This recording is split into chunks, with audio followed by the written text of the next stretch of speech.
show, we're waiting for our official theme song, so we have this for now. It's stock free, or it's royalty free. That's awesome. So I don't have to pay anything. I don't have to pay a full cent. Nice. That was good. And I've been letting it play out because, yeah, right? I like it. It's it. pretty funky.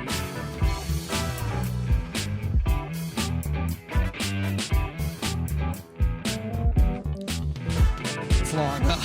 It's pretty long. It's long. Could be longer. Honestly. You think? Yeah, I like it. Yeah, especially because they kind of start to have a little fun with it. Yeah, There I at like the this end. going. Yeah. Yeah, good. And then we ready, fade out 5, and fade out 5, and then we. Yes! Yes, dude. Very, very exciting day. I mean, every day do you want to know what this program's called? Yeah, I do. The Hunter Davidson Radio Hour. Hunter Davidson Radio Hour. It's a bit of a mouthful. It's not short and it's not fun, but I was talking to it with a friend today, and they were like, it's no frills, Yeah. and that's what we're going for. Yeah, it's straight to the point, and Yeah. it's long like the song, which is good. And it keeps me at the center of everything. Perfect.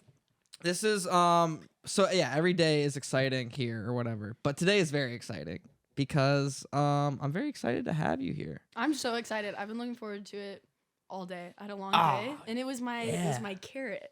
at the end of the Yeah, day. So that's leading gonna be you awesome. forward, and now you got it. Now you got your carrot. We have a lot of talented people on this program, and you are right at the top of the fucking pile, dude. Let's go. Writer, director, improv legend. Go ahead and introduce yourself to the camera. My name's Macy, and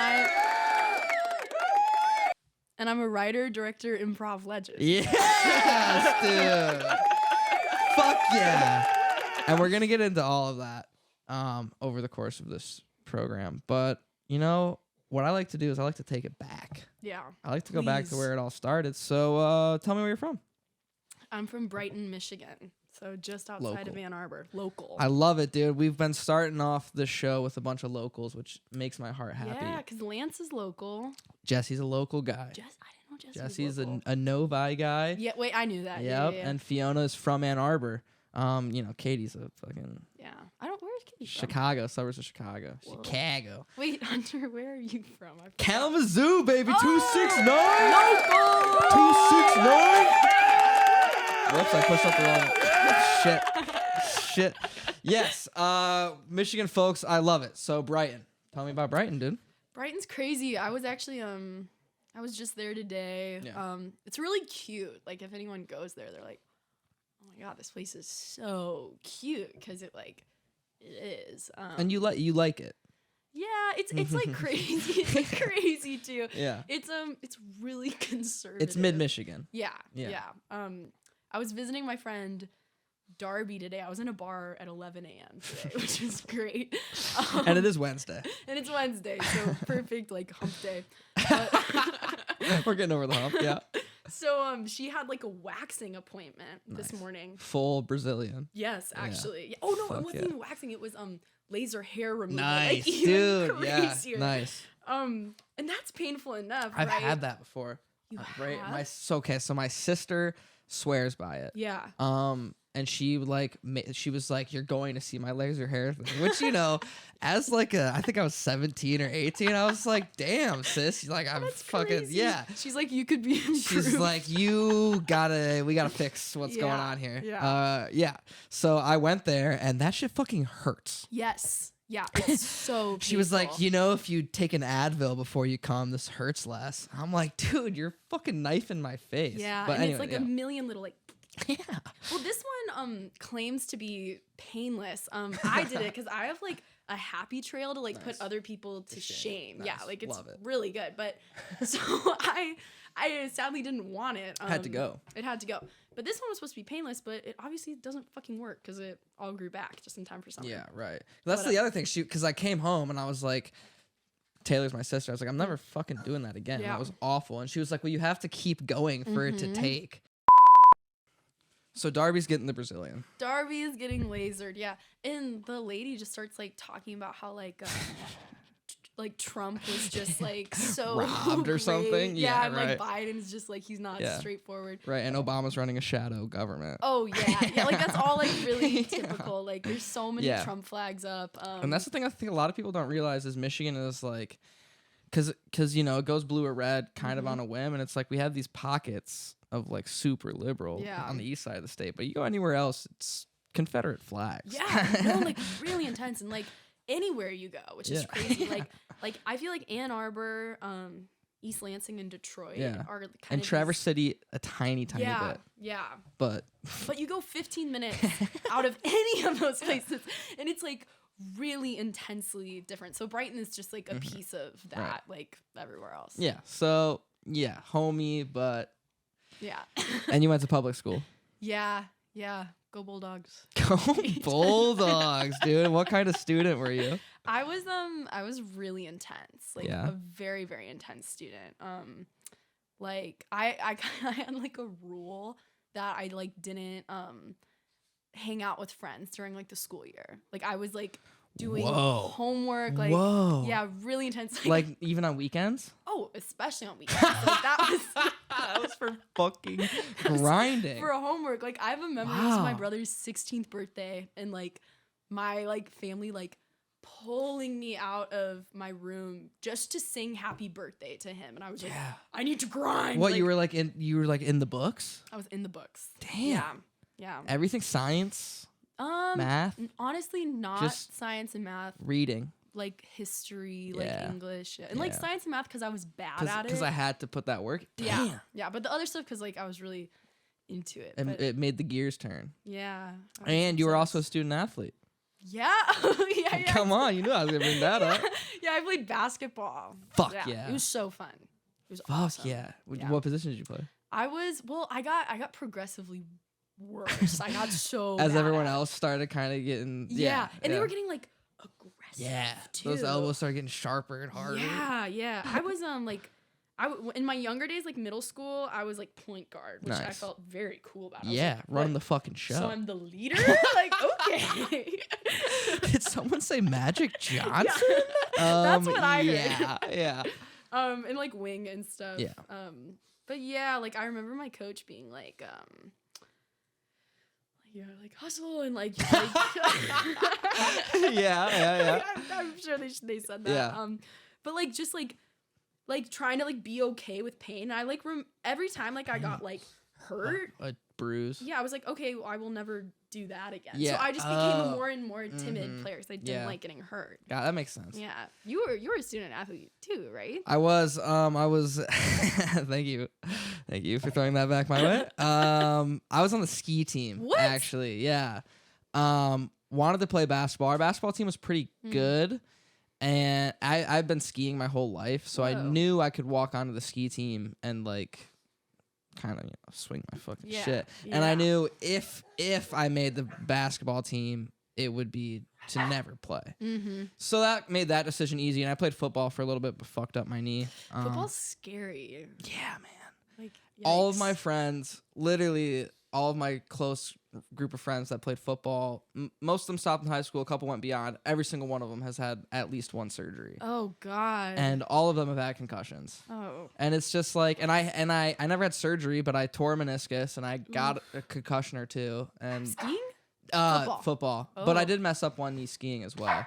And it was just like, Charlie, come here. But that interests me because you don't strike me as super competitive. Yeah, well, I wasn't. And I also remember like halftime, the coach would be like, because we were not a good basketball team. We lost every game. Like, we were so did bad. Madawan. Yeah, Madawan women's basketball had some rough stretches while I was there. Oh yeah, really just awful. Like and losing bad. And like and feeling bad the whole time too. Like never feeling in it. Yeah. Because we were like, we're just gonna lose again.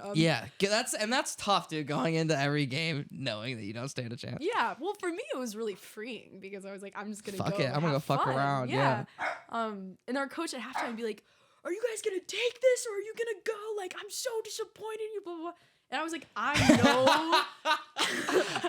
I know. Well, I was like, I know my mom is gonna buy me pizza after this, regardless of what we collectively do out there. I'm getting paid in pizza. Yeah. So say whatever the fuck you want, coach. It didn't matter. And then there was, I don't know if you had this, but there was always that like one kid who like before the coach would come in would try to like kind of like be yes. Oh my god. Come on, guys. Yeah. Come on. What are we doing? What do you think coach is gonna say when they come in here? Like and everybody fucking hated that person. So annoying. So annoying. So were you I found my role on the come here, Charlie. Come here.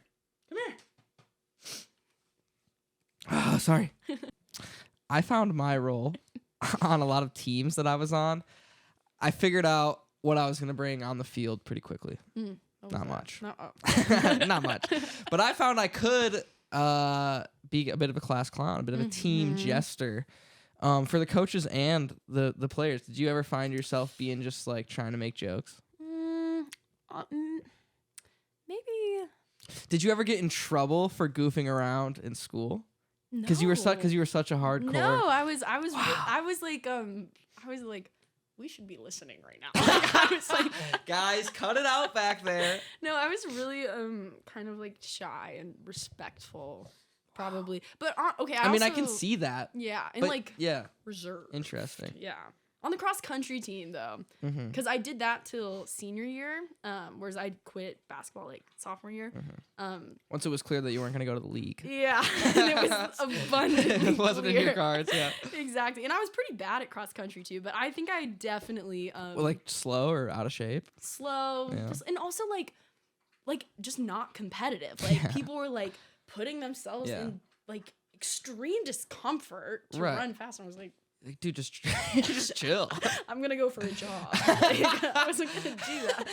But did you feel competitive as a student, or just like it had nothing to do with trying to outperform the others. It was just like I like this shit. I was like I think I was really competitive with myself, but I was never really like cool. I need to have the best GPA. I need to be valedictorian. No, I was like that. I was, but I pretended like I wasn't. Okay, you know. I was like, it's for the love of the game, but I was like, fuck you. You're all stupid. Yeah, no, I think I wanted to like be the best, probably. Nice. And was Michigan always like on your mind? No. Okay, back up a little bit. Sorry. When did you get into making movies? Not until Michigan. Okay. Yeah. So you had no idea you wanted to be a film major coming out of high school. What did you want? Did you have any idea what you wanted to do? Hi. This is a good sign. Okay, it was a little bit movie because I loved history class, and I thought the documentaries were the best at telling us what was going on. And people would ask me like in history like, how are you remembering this stuff? And I would like dramatize it for myself in my head. And it's like, if you made it into a good story. Yeah. These fuckers are going crazy. Yeah, exactly. Which it is. History. Yeah. History's got some great stories. I mean, it's just a huge drama, you know? So I really wanted to make. Thank you for playing with the dog. Yeah, she's awesome. So I wanted to make documentaries. Nice. And I wanted to be a playwright. Nice. Yeah. So I kind of went in. Were you writing stage plays and what is it, teleplays? Yeah, in high school? I was writing. I tried to write a musical my senior year. I took on an independent study. Nice. But I didn't write shit because like writing is so like hard, and really I got hard, like. And of course, I was like, "Oh, it will be a period piece," and so I just got like lost in research. And really falling all down all these rabbit holes. Yes, I didn't write anything for a whole year, but I thought about writing. And you did a lot of. It was a well-researched independent study. Oh yeah, just didn't get anything on the page. That's fine. That's the first step of writing. Yeah. So it was good. So was Michigan? When was it like I'm going to Michigan?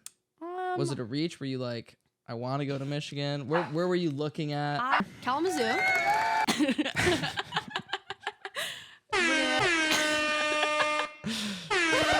Go 269. That one is cool. Yeah. Kalamazoo. I was looking at Western Michigan. Go Broncos. Let's ride. Exactly. I was gonna go. Wow. Because I thought I would save a lot of money, but I think I actually got way better financially. Nice. For Michigan. Nice. And you, yeah. And Then my reach was Harvard. They didn't let me in. Damn. Sadly. I wrote my essay about like fan fiction. I was like, why did they eat this up? What do you mean? Like how reading fan fiction like was impactful? Yeah, on just you? like the power of like Nice, dude. I thought it was and Harvard great. didn't bite on that. Yeah, they didn't want it, which was like crazy. That's awesome. Yeah. So sorry. Just it's like, what is she barking at? Yeah, she's just talking. She's saying when she chose Michigan.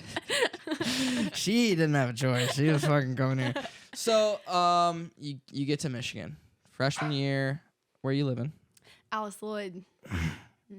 Where the stars are born. It's where I met Justin Levine. Wow. Yeah, he was my first. Yeah, give that guy some applause. No, say his name again. It's where you met. Just. We've been beeping out his name when it comes up. Him and the other one. Yeah, we've been beeping out their names. Oh my gosh.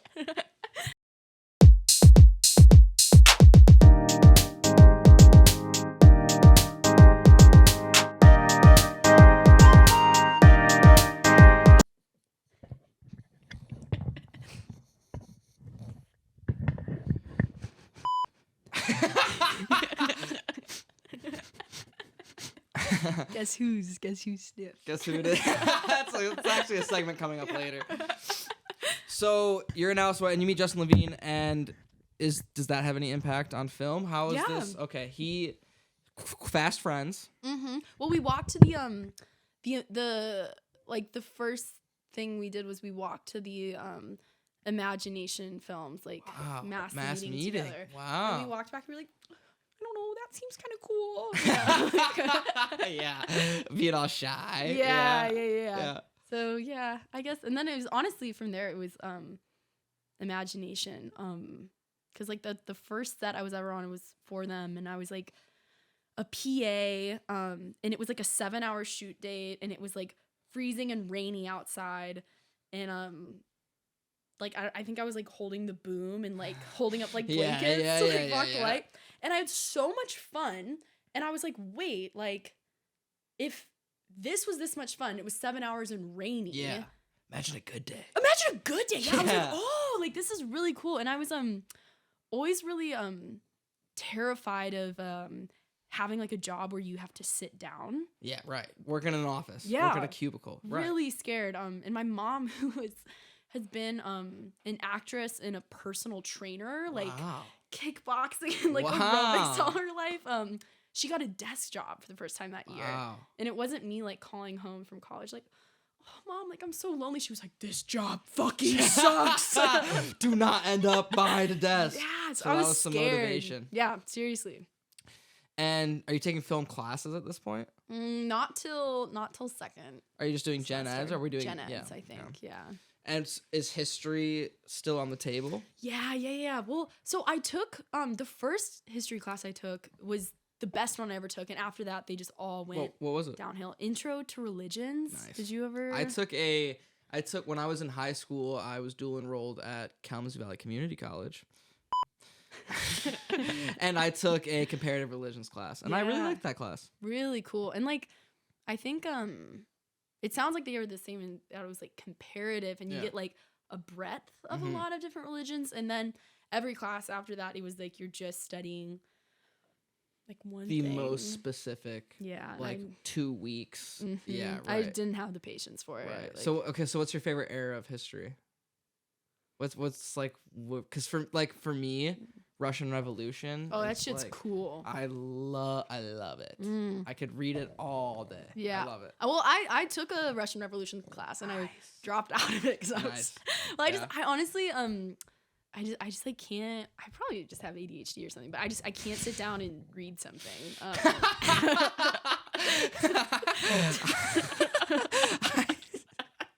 I don't know. I can't stop moving, and I cannot concentrate on I'm anything. Diagnosing myself right now.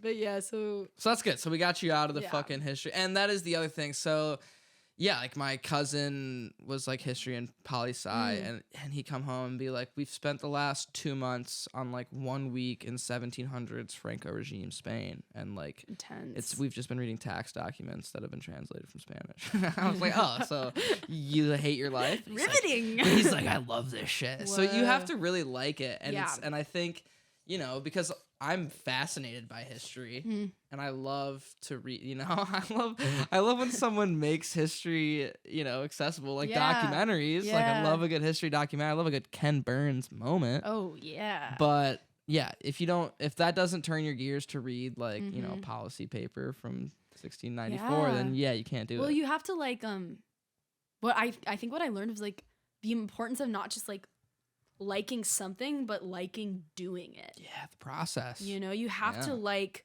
the worst part of it. And I loved like the idea of history, and like I loved like knowing like, oh, there's a bunch of different religions. And being able to like talk about it to people Yeah. or like correct someone when they say something wrong. Yeah, and that's you like awesome. know a little something. But I didn't like doing history. Like that was like researching for a 50-page thesis or something. No. Yeah. Like grammar mattered, and I was like, stop it. Like, I hated that. And you had caught the bug. The film bug. Film bug, yeah. You got Not syphilis or anything. COVID-19 at that very moment. Yeah, well, that's, I guess, I've realized, Jesus, a common theme of a lot of these episodes. I don't want to spend too much time on it, but, you know, we did get hit by COVID in, like, kind of a pretty interesting point in our lives where we were, you know, it's fucking your first years of college. Yeah. So, like, do you remember where you were? March 13, 2020? I was in my dorm room. It was sophomore year. I always felt like Random roommate? No. Beloved roommate. Beloved so like roommate. one of my other like first friends from Nice. freshman year, we went on to be like RAs together. And it went well. All yeah, right, she was continue. awesome. Yeah, sorry. But cuz it wasn't cuz it was my sophomore year. It wasn't my freshman year. Oh, you're a year older than me. This is my 5th year. Oh, that makes sense. That's why you knew Justin Levine. Yeah. Got Same. But wait. Justin Levine. Whoa, that was perfect. I was trying to do Sorry, yeah, that's where you met. That was awesome, though. That'd be crazy if the other sound was for this. every time we bring him up, we play the majestic wind chimes. That's so funny. Yeah, but we were in our room reading like that stuff was happening. Yeah. And me and Emily were like, it would probably blow over, right? Right, this isn't gonna happen to us. And then my girlfriend at the time, she came in and she was like, no, this is like a really big deal. Guys, actually. this is actually fucked. Yeah, and so like me and Emily start out like giggling, like, ooh, whatever, and then by the end of the conversation, we're like, no, Yeah, no. right. Realizing you have to go home and shit. Yeah, that was crazy. So you went home. So I went home. Back to Brighton. Yeah. What did you do to not lose your mind, or did you lose your mind? I definitely lost my mind. Yeah. I did a lot of actually like one person film projects. And like many of which I did not finish. But some of them I did. It's too bad the one I didn't finish was the one that was like for other people, and they were like counting on me really doing ready it. for it. Yeah. But fucking happens. yeah, like it's sorry, just, buddy. Well, it was way too much. It was way too big of a project for one person. But yeah, that was like fun, I guess, and it's mostly just really weird. Yeah. And were you? So let's talk about improv. Mm-hmm. Let's talk about Midnight Book Club. And was that pre-COVID or post-COVID? Yeah, that was pre-COVID. Okay. Oh, I was gonna say I felt like and I think a lot of people say this, but actually I don't know if they do. But I felt like I manifested COVID because I remember. Oh no. I remember. You ate a bat in Wuhan. Oh, I Kid should've brought home. done that. Guys, I think I manifested this. I'm just saying, it's like I manifest when you just fucking cost. You're just patient zero. Oh no, I manifested. Guys, I really think bad. No, that's good. No, I just remember looking at my calendar. And I was really fucking like crazy and obsessed with taking on a lot of projects. Freshman and sophomore year, and I cooled off after that. But I looked at my calendar and I had like at least 3 things like every day for the rest of the semester that I was gonna do. I was like, oh, this isn't gonna work. Yeah, like this is not good. When do I breathe and like? Yeah, well, I was like, oh, I'm gonna let a lot of people down. Like, this is bad. Ooh, I've made a lot of promises here. Yeah. So I was like, something has to give. This is not good. And I also had my first midnight book club show that Friday. This is 2019 or this is 18 freshman year. You got involved with midnight book club? I didn't get involved till my sophomore year. So it was the semester COVID hit. Okay, spring. Okay, 2020. Spring 2020. Yeah. So the Wednesday it hit was 2 or 3 days, however you count, before what was gonna be my first improv show. No, really, in that way, really good. Because I remember. Good. I remember saying out loud, like, I'm not ready to do this. Like, I wish there was some way I could just practice for 2 years. And then like, I think I literally said that. I wish there was a way that I could tune my comedic instincts for 2 full years. And that happened exactly. And then, oh my God. 2 years later, you may have actually manifested it. I think I manifested it. That's what I'm saying. Wait, I want to hear some names though, because this is my favorite part, is playing the name game, because it only means something to us right now, but who knows? There might be some hot names in there. So, because I'm thinking back to the Midnight Book Club people that I knew at that time, I think it's just Brendan Dooley. Yeah, I mean, I think he is so it's a completely different club now. Like everyone is turnover. I think Brendan is the oldest member who people like here right now still remember, like have a personal connection to. Because he was one of the first things I joined when I got here was Wolf TV. And he was producing this little sketch show called Breach of Peace, and that's when I met Brendan. I didn't know that. And he was cool, and I thought he was fucking hilarious. Yeah. And then he was like, I'm gonna go do improv. I was like, damn, those improv people stole Brendan Dooley. Yeah, we took him. Well, it was the you audition and then like maybe you get in. Talk to me about your audition. It was really fun. I'm a very like anxious person, like social anxiety and stuff. But the things I will credit myself with is rather than like audition or test anxiety, I get like audition or test like euphoria. Nice. Like that is a really good environment for me. So I had a good time. Like the whole time, because for me, so like I do stand up, and for me the minutes leading up, like the hours, like I can usually sleep the night before. Yeah. As soon as I wake up, it's a building dread, like until I walk on stage, and then I'm like, this shit is fucking awesome. Exactly. Okay. Exactly like that. Like really nervous. So right before the audition, walking to where is it, Angel Hall or something? Yeah. Walking there, you're like. I'm probably like, I think something my mom told me was anytime you're nervous, just tell yourself you're excited, which is like stupid, but it kind of works. Just reroute that energy. Yeah. It's the same energy. Exactly. So I felt okay. Nice. Unfortunately, me and my aforementioned girlfriend got in the biggest fight we've ever had in our entire lives, sandwiched between the audition and the callback. So going into the callback, I just felt like miserable, like awful. And I was like, oh, I'm like so just unfocused, like in the wrong like headspace. Like I'm never gonna get this. But honestly, maybe it was good because it got me out of my head a bit. Like really? I was like, and this was your first like audition of anything like this? Improv. Yeah. I did a lot of like theater as a kid. Okay. So lots of that, but not through high school? No, I did in high school too. Yeah. Wow, so you were a real Troy Bolton type. Exactly. Yeah. Precisely, actually. and you acted. Mm-hmm. You were what kind of roles were you talking? I was well, when I was like a little kid, I just got like little kid roles, I guess, like child. Yeah, I scored that role a lot. Nice.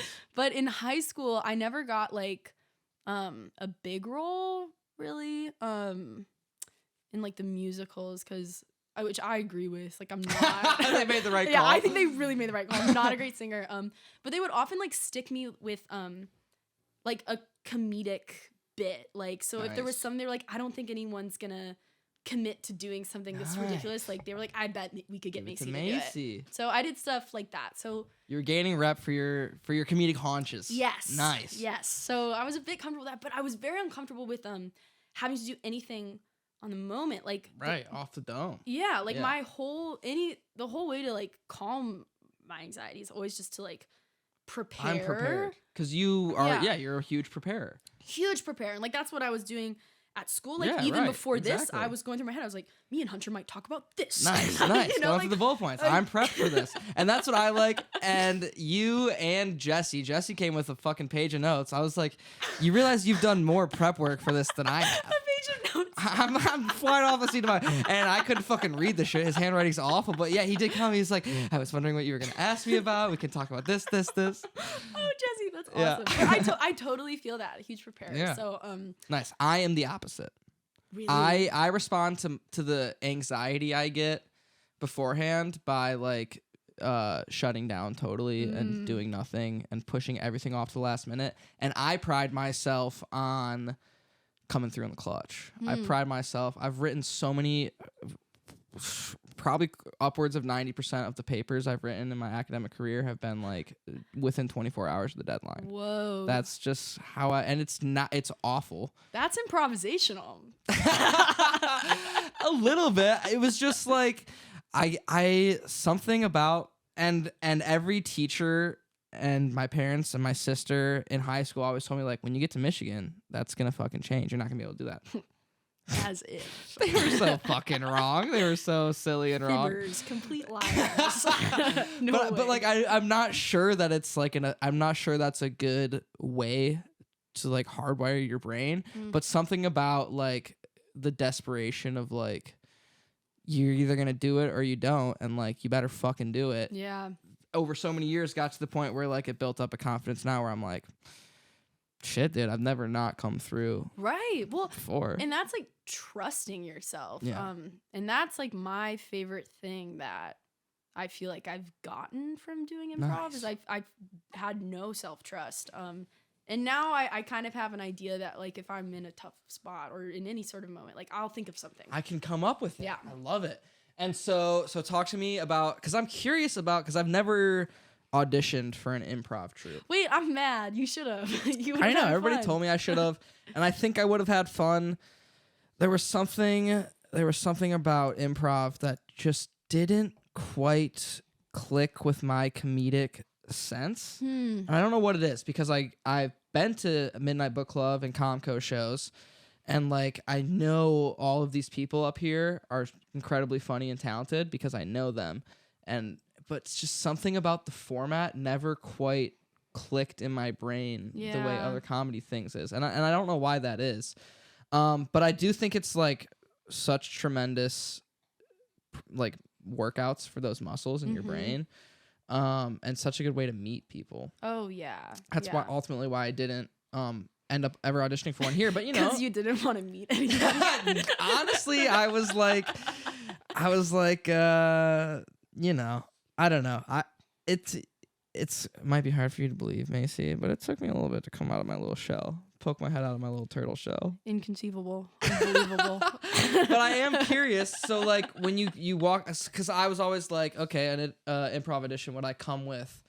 Like I'm not gonna bring jokes. Do I come with a character? Like do I think of some wacky characters that I would go into if the scenario called for it? Like how am I? Because like, you know, if I'm auditioning to get a spot at a stand-up club or something, like I know what 5 jokes I can come in with. Or if I'm trying to get into a writer's room, I know what scripts I have. An improv audition, you know, you kind of got to know the sensibilities of the people that you're auditioning for, and then what is it? You're just going in blind? Like, I guess. Well, you know, what I'm remembering now is I actually did a lot of preparation. Okay, that's what I'm curious. What was in your mind? Like, this is how I should prepare. I wanted to know the rules. Nice. So because that's the thing. It's all games. It's games. Yeah. It's rules. And like guidelines. You know. So I watched a lot of improv beforehand. Like I just found whatever video I could get my hands on. Like UCB, Second City. Yeah, stuff like that.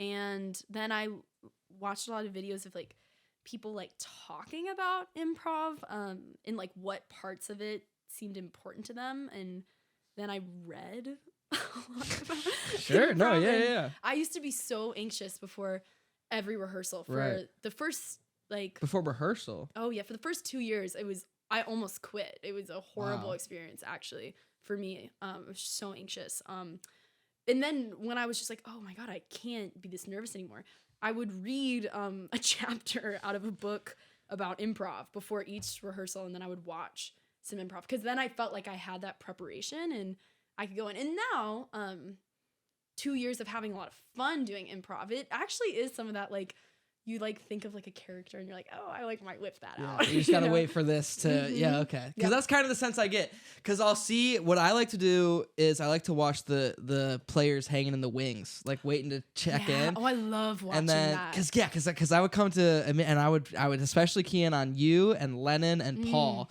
and I would watch, because you would see someone would say something and the eyes would light up, and they'd be like, I got something that I can bring in for that, and that's really interesting to me. Yeah, I love watching people in the wings. Like, I guess I get to see it the most when I go to a Comco show, but like, you can see people like lunge forward and then like hold themselves back, like, oh no, not yet. Yeah. And the worst thing to see, and I like, it is my greatest fear that I've done this too, is but like when you can see on someone's face that like they don't think the show is like going well, they're like, oh no, like that is like, it's the worst. Because it's total helplessness. Yeah, well, and it's also just like it's not trusting, you know. Yeah.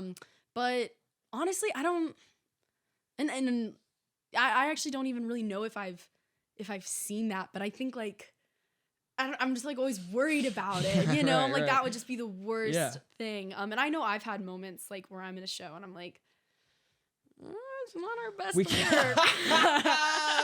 We didn't bring the A game today. Yeah, but you can't be thinking that. You have to like always be in the zone of like the full potential of like. And that's and I think I'm sure you probably do this, is like you're always comparing with the show you just did to your best show ever, right? So like if you're doing, and you got to remember, like it's a lot of the people in the crowd's probably first time, or you know they've only been to one other show. It's, you know, they're not used to it. Yeah, they don't go to every show like I do. right. Like, so you know you're having like a medium show, and you're like, well, I'm not fucking killing, but then everyone's like, yeah, it's a good time. Yeah, that's something I always felt like I had to realize.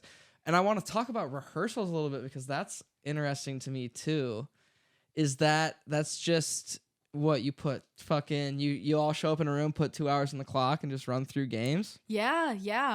Rehearsal, it's really kind of like funny and like paradoxical for like an improv group, right? 'Cause it's like, what are you practicing? Do you have steadfast rules where you're like, no bits that we come up with here can be on the show? No, or is the opposite? No, but I think like people have different attitudes. Yeah, schools of thought. Yeah, and it's kind of just like free for all. It's kind of crazy how many like rules there aren't actually. But yeah, we just do the games. We've done the show. Something that is my favorite thing we do is we do improv for 4 hours a week, and then sometimes more when we have a show. So it's on the mind a lot. And something that started happening is some of us started having like improv dreams, and we would dream up new games. Whoa, so with rules? Yes, like, and you would like dream all the rules, and then like that's awesome. The rehearsal starts, and someone's like, I had a vision, and then like whatever game they dreamed of last night, like we'll do it, and like. And did you ever realize that like the rules of the game made complete utter nonsense because you were asleep? Yeah, so like, this isn't very good, actually. That's awesome. But actually, because I've had like 2 improv dreams now where I've dreamt up games, and it actually always goes worse in the dream than it goes when we all do it together. And that's then when we do it, we're like, oh, actually, like this is not so bad. We're actually pretty funny. Yeah, because normally it's like a stress nightmare where like we're doing this stupid game and we're so bad. Right. And then it's right. fine. Absolutely. Anything else you want to say about Midnight Book Club?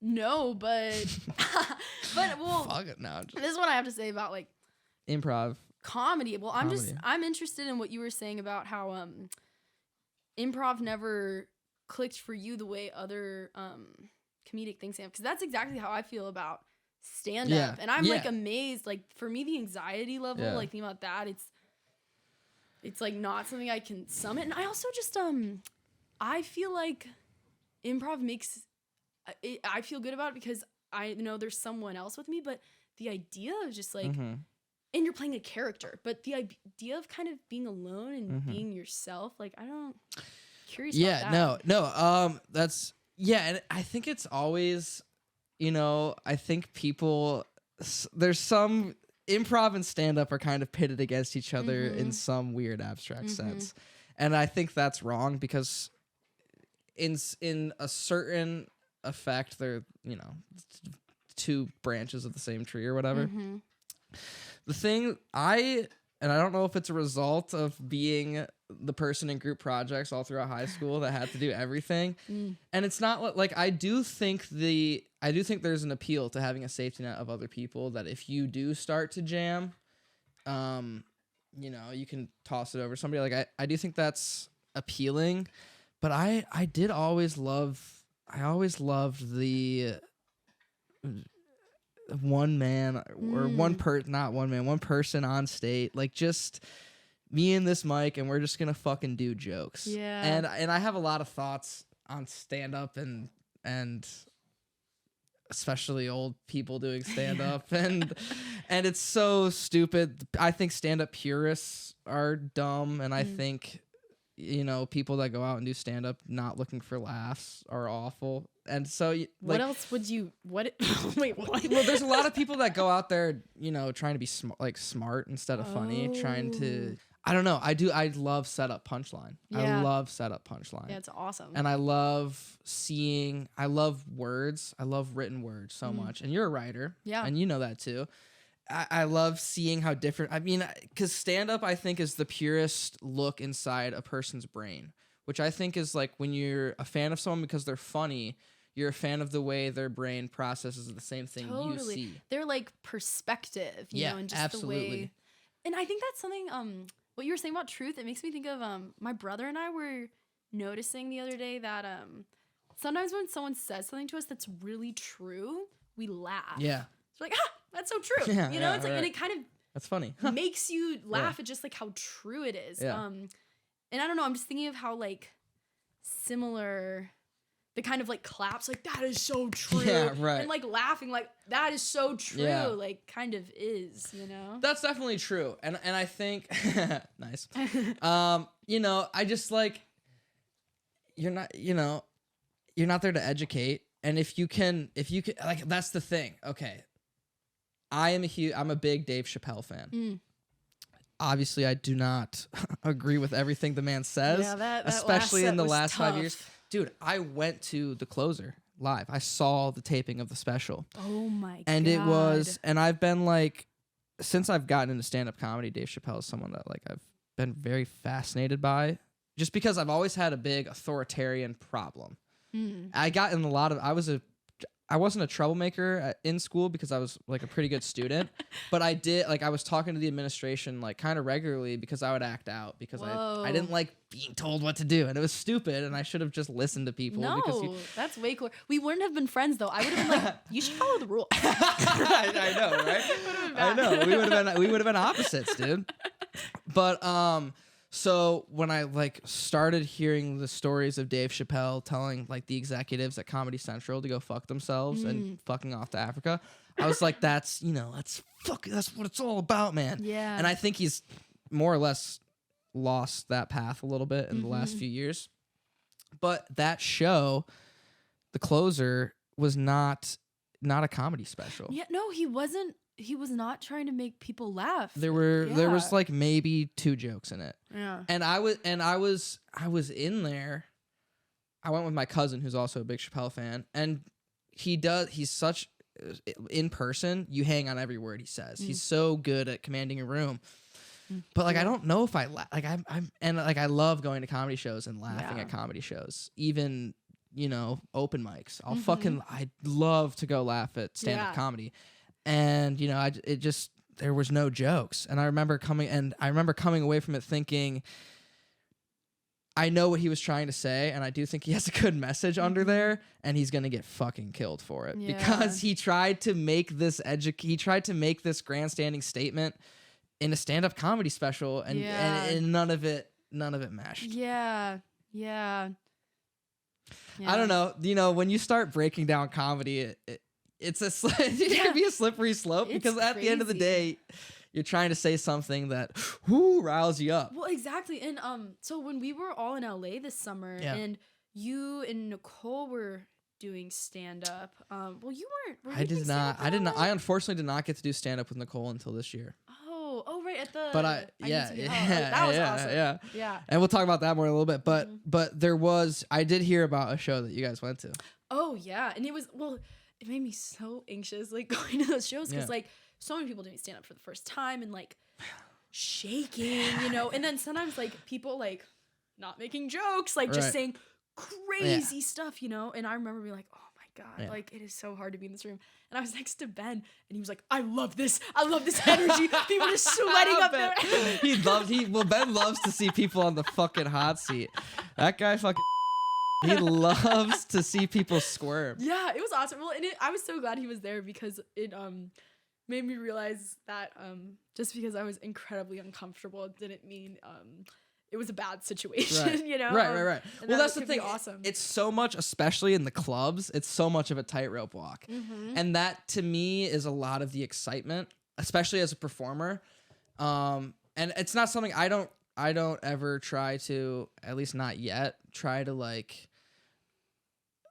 you know, throw them off my scent and then bring them back around. You know, that's something that a lot of comedians that I really love do, like almost alienate an audience to the point of walking out and then bring them all back. And because that is so like impressive. Because if you see someone walk that tightrope, there's very few things that I love in my brain more than that. No, that's fantastic. Because then it's like, you know, they like bring you all the way to you as an audience member. You're like, fuck you disgusting fucker. You. And then by the end, you're on their side again. You're like, wait, what does that mean about me? That like these two things can like, and that it's awesome. That's the beauty of it. But the trade-off is, you know, there's for every one or two comedians. So Norm Macdonald is my favorite comedian ever, and in my opinion, he is the greatest at that. And there's no one in his stratosphere solar system. For every Norm Macdonald there's about 10,000 people that try to do that tightrope walk and fall into the Grand Canyon. And Ben loves it, but it's like a lot of people that's like, it's tough to watch, and it hurts to hear when you try to make this point and it falls totally flat. You're like, what the fuck? Yeah. Oh, and there's just like the secondhand, like, I don't know, just like I just almost like, what if I was in their shoes? Yeah, like, sure. And just thinking of like how it would feel to like be up there and you have a microphone. Totally bomb. This whole room like hates you. Like, and that's why, and that's part, and I don't know if it's cowardice, but that's part of like why with the jokes I write, I like to think even if I bomb and don't get any laughs, like nobody's gonna leave the club hating me. Yeah, you know, no one's gonna be like, fuck that guy. You know, he tried. He's got some shit going on. Didn't make me laugh, but he fucking tried. Yeah, I feel like some people want that. You know, like some people like love absolutely. to be controversial. I mean, and that is the most that's the most toxic sect of stand up is the shock comic. Oh yeah. Because, you know, probably 80% of it is rooted in people that have actual like hatred in their heart and are able to use this as an outlet, and the rest of it is just like, man, dude, you could probably be decent if you like actually just told some jokes that you cared about instead of doing whatever. When I was out there, I was just like so impressed by what Nicole was doing, and I thought it was so cool, and I was like, I'm gonna try to write a set.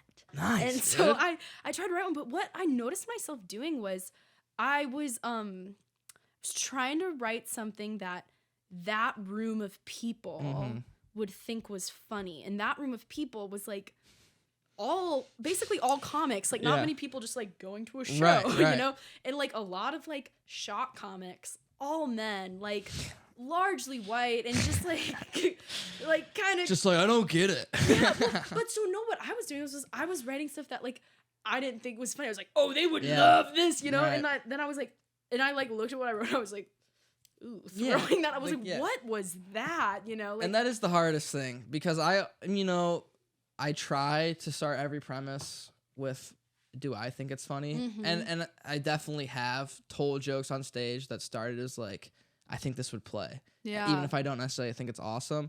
But like, I do think you have to think it's funny. Yeah. If you're gonna put yourself on stage to do it, you better stand by. You like, really want to stand makes behind me it. Laugh. Yeah, especially if it's gonna be something potentially that you have to defend. Mm-hmm. You don't want it to be something you don't believe in. Yeah, no way. But you should do stand up, dude. Yeah, I mean, I really want to try it, but I just think I think kind of what I realized was I was like, I don't know what I think is funny, you know? Interesting, And yeah. I was like, I kind of had no idea. And it was Well, that's a huge part. I think. I mean, Yeah. so it takes a lot of people say it takes 8 to 10 years to find your voice, your own voice as a comic. But the same way that you prepared for improv, yeah, would be like that's every stand-up comedian. Knowing it or not, steals their cadence, flow, delivery from somebody, and Yeah. like most of them are comedy nerds that have been watch stand up obsessively. So, it's the same thing. yeah. I think it would be fun just for like the fear factor of it. I mean, just because it seems so scary, it like makes me really want to do it. And it just also like I would like to know, really confidently, like what I think is funny, you know. And I'm like, that's a really high stakes way to figure it out. Yeah, so that but it's the work. best. It's the best. And we'll be in a good. The other. So I started I'm not very good at making friends with comedians. Oops. Hey, it's something about I don't know. So like for the first 3 years that I did stand up in Ann Arbor, like I would show up with my roommates that were there to support me. And, maybe try to talk to some of the comics, but, like, the only ones that wanted to talk to me were clearly, like, fucking... that happens sometimes. And the ones that I wanted to talk to seemed to not want anything to do with me. But, like, it was, like, so... I had so much fun when, like, I could get Nicole to come do stand-up with me. So I was like, dude, I gotta fucking... We're friends doing comedy, dude. Yeah. And we can go up on stage, and then if we bomb, we can come back and be like, wasn't that crazy? Yeah. So, dude, we get out to L.A., yeah, wait, that is I was Start talking to doing people mics, about what I'm so excited about with like going to LA, and like I sense a friendship explosion. Like I think it's going to be really fun. We're gonna get tight. It took so long for me at least to make friends here. Absolutely. And I'm like, I think I know how to do it now. I know. Well, I think that too, but then another part of me is like, and I don't want to freak you out with this, but I'm like, what if I like am just finally figuring out how to talk to these people that I've been opening up to, and then, I mean, I'm not really like, I think we'll be fine. Yeah. I think we'll be fine. I think we're good to talk to. I think people find us amenable and appealing enough to want to make friends with us. But I want to talk about writing, dude, because so actually let's talk about when we first met. Because summer 2022, my big sis becomes a doctor. Whoa. Yeah. Not a friend of the show. There's no way she listens to this fucking shit. What the hell? What the fuck? She's busy. She's doing yeah, surgery she's fucking saving lives or whatever. Yeah. Anyway, she gets placed in Loma Linda, California, so I drive her out there. Oh, Sib trip. It was great bonding. Really fun. It was really nice. A lot of good core memories in that one. Good time with the sister. Yeah. And I get out there and I know that I got these guys whose name we won't even bring up anymore because it's not their podcast. No, it's not. And they think it is, but it's not. But it's not. But I know that they're living in a frat house out there. So after my sister gets settled in, I go and hang out with those guys. And one day, they're like, "You guys want to go to the beach?" Yeah, beach day. Go to the beach because I was there. Everybody that was there, all the Michigan people that were there, we're all working and we're all like working really hard. Yeah, and like internships and like jobs, like minimum wage jobs. And like exhausted, and I was like waking up at like noon, smoking weed and playing basketball like all day. Like that's all I was doing. So I think the amount of time I stayed there was the perfect length. Another day longer, and they would get the fuck out of here. Anyways, they're like, we're gonna meet some friends to go to the beach. Which, as we've discussed, immediately I'm like, whoa, who the fuck are we like? We got the boys right here. I mean, more people. Who's going? Who are these friends? Who? And the name Morgan Kowaleski is brought up. Who at this moment in time, no fucking idea who that is. I don't fucking know who that is. And then my friend at the time, who nobody else really knew, producer of the show, Katie Fitzgibbons, who, and I want to talk about that common link a little bit later too. Yeah. They're like, let's go. All right, we're gonna meet Katie at the beach. Morgan's coming, and Morgan's got a friend Macy. Hunter, have you met Macy? No, I haven't met Macy. You'll meet Macy. You'll love Macy. They're great.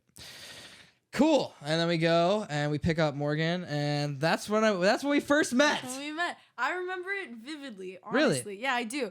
I remember because I was really in my shell that summer, like in LA. Like I've never felt weirder. Like I felt. Well, do you want to back up to what you were doing right before that? Right before, I was feeling the best I've ever felt.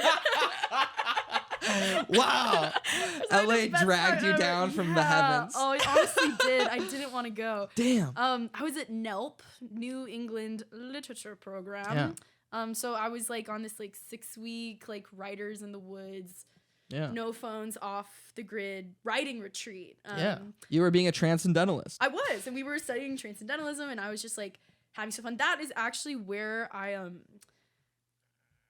pinpoint the moment where I was like, oh, I'm funny. Like the first time I ever felt confident. And you felt that through your writing? Or just the people you were talking to? Gabbing. Nice. Gabbing with people. Wow. Yeah, like it was just this like confidence explosion, this really loving group of people. I made a really good friend named Fia, and she was like, I have a friend, Katie, who's gonna be in LA. Like, you have to meet them. You're gonna love them. So I was kind of nervous for this beach day because I was like, pressure. I'm gonna meet Katie. We're supposed to be really good friends. And it's so funny because it's hard to like that's why I think because I must have said like, what would I know Macy from? And Justin said something like, you'll just meet him, and that's the perfect way for me to get my introduction with you and Katie similarly, because it's like, it's just an energy thing, and you know right away. You're like, okay, I can get along with this person. Well, no, so I feel like, well, honestly, Hunter, at first, I profiled the shit out of you. Out of me? Yeah. Well, I'm sure I was dressed like an absolute douchebag. You were like wearing like I believe I had a Kobe jersey on, bucket hat turned up, circular Quavo sunglasses, chain and chest hair out. Does that sound right? Yeah, probably hitting a vape. Honestly, the picture exactly. I was like, oh my God, this dude sucks. But then within like a millisecond, I was like affronted by like a radiance. I was like, wait, who is this like ray of sunshine? Like, so like the best first impression ever, honestly. I remember just being like, what's up? And you were like, what's up? Yeah. And I was like, got it. So nice. Yeah. Got it. Easy to talk to. So I was like, okay, this is awesome. And let me ask you, do you attribute that to being a Michigan thing at all?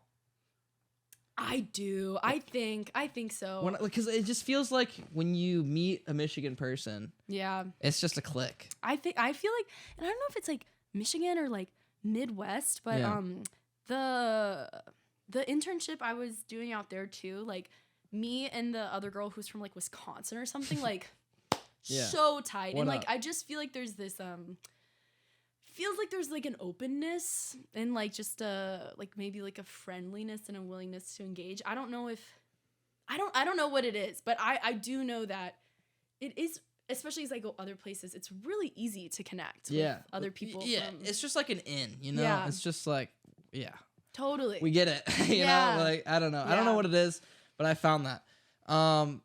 That's funny that you said that. I find like, especially in the summer, I'm fighting an uphill battle when meeting new people just because I love to dress like an asshole. Wait, I love it. No, don't change. How? Well, I wasn't going to. Also, like, part of, like, because like there was a millisecond of, like, who the fuck is this? Then I'm like, oh, shit, that is dope. Just, like we're gonna be riffing. I think, like, looking, I believe in kind of looking, silly. I've had a lot of ridiculous haircuts. My senior year of high school, I really wanted to shave my head, which I ended up doing at NELP actually. Yeah. But in high school, That's why I met you, shaved head. Yes, I was pretty bald at the time. Yeah. But in high school, people were like, no, don't shave your head. And I was like, fine, I'll get a bowl cut. You happy now? And so I had a bowl cut, like my whole senior, like I looked like coconut head. And I remember talking to my brother, who I'm very close with, and Nice. He was like, there's something really good about walking outside and just knowing you look fucking stupid. Yeah. Like, It's but there free. is. It's freeing. It's really freeing. And it took a long time because I I dipped my toe in the water of dressing stupid as like a 14-year-old because like, okay, so freshman year in high school, I'm 5'6", 215, right? I'm huge, Yeah. and I have a shaved head as well. Perfect. Military buzz Yeah. cut.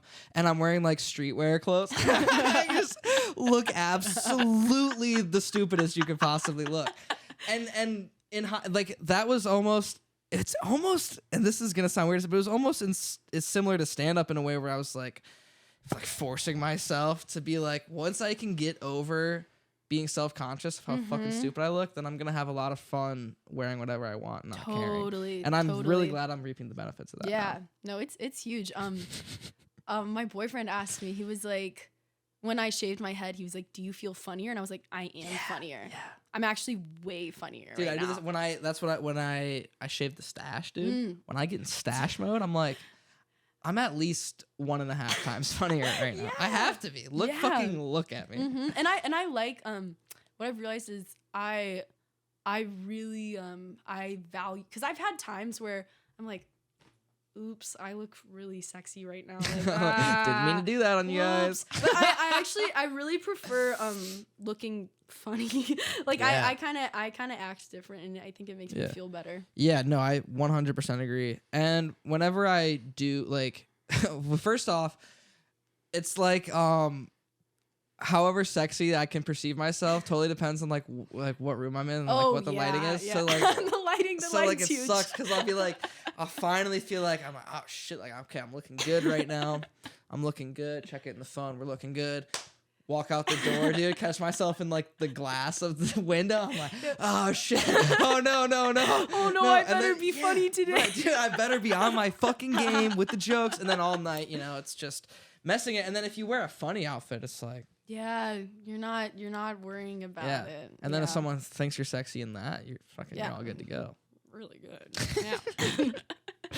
We got sidetracked there though. Yeah, but we met in LA, and that was really fun. And we were gonna talk about writing. Yeah, so we only got to hang out like 2 days in LA. Yeah. We never got to play basketball together, which oh, is a I'm damn shame. pissed. We'll do that. It's definitely later. gonna happen. Yeah.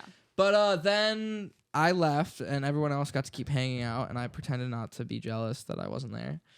And we didn't, we followed each other on Instagram, but we didn't talk. And then September rolls around and I'm looking through the course, the rosters of all my classes, and I come across, and I won't beat it to death because I kind of beat it to death on the Lance episode, but I was talking about how Oliver was like Charlie and Charlie's Angels, and like instead of us I'm explaining a bit. Instead of us applying for the course, he came and sought us. Kind of like Nick Fury in the Avengers. Yeah.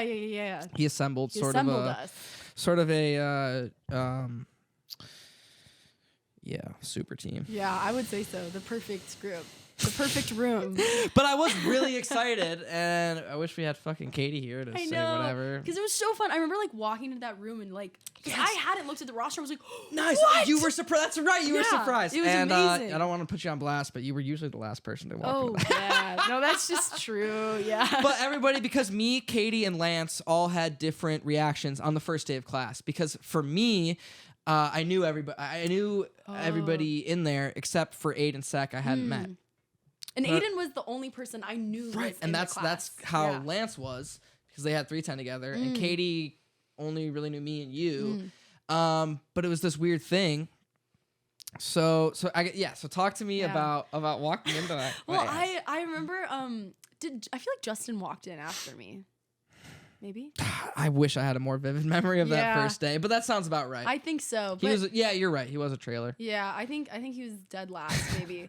But I remember seeing you, Lance, and Katie being like, yes! Whoa! But I didn't recognize Katie. Really? She had on makeup that she wasn't wearing on the beach. And I'd only seen her that one day on the beach. Yeah. And I was like, who is she? Like, she just seemed so cool. And I was like, and I swear I know yeah. her. When did you pick up on it? Like halfway through class? I think when when Someone someone said was Katie. like, hi, Katie, I was like, okay, yes, like I knew it. And then I felt so bad because I'd seen her at the beginning. I was like, oh, hey, like, are you in this class? Like, okay, cool. Like, just talking to her like she was some, like, stranger. Right. And then at the end, when we were all walking out, I was trying to, like, cover my tracks. Yeah, trying to overplay it. Yeah, Dude, I've done that before, dude. It was really hey, what's up, dude? I've done that at MH producer meetings, dude. I did that one, dude. And then I'll be like, hey, something I do all the time, and tell me what you think about it. We're going to take a quick tangent from 411. This probably isn't a secret to anybody. I kind of smoke a lot of weed. What? My memory's not awesome, but I try. I think I do a decent job. I try my best to meet people, especially film people. I try to really put that in the Rolodex. Meet and remember. It's so hard. It's really and hard. I really struggle with it. Yeah. So, and I love to talk to people. Mm-hmm. So something that happened to me like 4 times this year was I'll be like, dude, nice to meet you. What's up? I'm Hunter. And just like, we've met. Ooh. No name. Not like, oh, hey, what's up? Yeah. Like, because I've had that happen to me before. Of course I've had that happen to me before. And when that happens is I introduce myself. Oh. I swallow my pride. Guess I didn't make a good enough impression last time around. That's on me. Yeah. I'll be more charismatic. I'm Hunter. Nice to meet you. Never in my to me, it's ludicrous. It's awful to put a person on the spot, especially if I don't know. Either way, even if they're being nice to you or if you're going up to them, I think it's crazy to be like, we've met. Yeah, the guilt trip. It's because awful. how do you move forward from that? Yeah, what do you do next? Sorry. Yeah. I didn't remember. Yeah. It's tough. I feel like What are your thoughts on that? Well, I think I've done that too. I think that's my knee jerk is the just reintroduce myself. Yeah. And maybe I don't know, maybe that's beta. No, I feel like I think it's nice. I think it's way nicer than the we've met. Sometimes it's crazy to me. I'll be like honest but like jovial, like, oh, I think we actually met. I've definitely done that before. Oh, you know what? We were at that party together. But I just like serendipitously remember it. Like, oh, I'm Macy. Oh, wait, you know what? That synapse fired. Actually. Like, obviously, of course, I have known that since I laid eyes on you when I walked in. Yeah, I definitely play it cool, though, but never the... We've actually met 3 times. And that one's really bad. I'm sorry. It's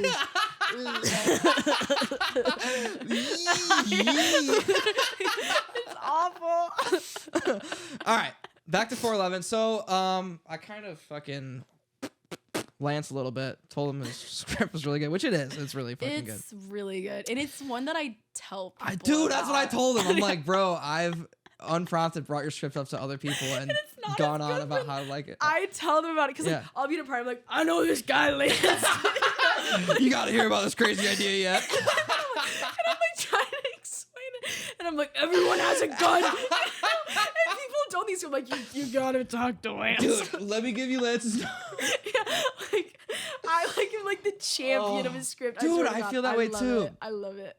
Because it's so fucking awesome. But but I do think I thought everyone had a script that was like fun to talk about, like conceptually fun, had legs. And do you want to talk about your script? Yeah, wait, but also what I'm thinking about is each person in that class such fun scripts. I would get kind of fatigued in those conversations sometimes. Well, okay, so I have a lot of thoughts on a 3-hour class in general. Yeah. And I will say, to 411's credit, that was the best. So to kind of break it down to any potential listeners. For our listeners. The screenwriting track starts at 210. That's like the open. It's like 100 students, and you pump out like 15 pages over the course of a semester. Does that sound about right? Yeah, a bunch of little short. Yeah, little scenes. Yeah, you work out scenes, and then you have the TV track and the film track from that, where you can write a feature and then rewrite a feature, and then if you're lucky, write another feature. Or you can write a spec script, and then write your own a spec script is an episode of an existing show, and then you can write your own pilot to a show, and then if you're lucky, you can maybe write another one and maybe have one of those produced. I didn't know. Yeah, there was write another one. Yeah, I believe there's another. Is there? I think there's less TV classes. Yeah, no, you might be right. Wait. Yeah. It seems like they would be the same, but they're not. So we were in 411, the pilot writing class. And where was I going with this?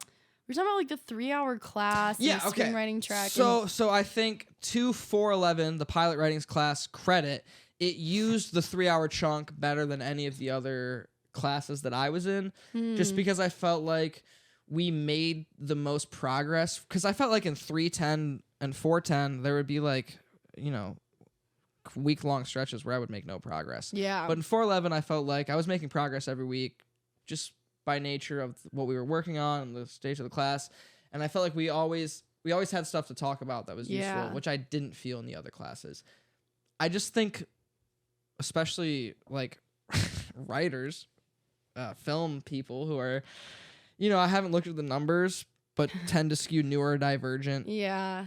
In general, dude, I just think the 3-hour block. It's tough. Was a lot. It's a lot. Well, okay, so it's interesting you say that, because what I was thinking was I was always really impressed by your endurance to talk about other people's scripts for that. And like there were times when I would just like tap out. I was like, this person doesn't even want feedback. But yeah, like I'm not gonna that's the say worst anything. when you like are giving in and you can just tell they don't give a fuck I felt like you never gave up on people, which was cool though. But I actually felt like I really like to hear myself talk. but you know what? You could have been. There's other people in that class who like to hear themselves talk, and they said less constructive things.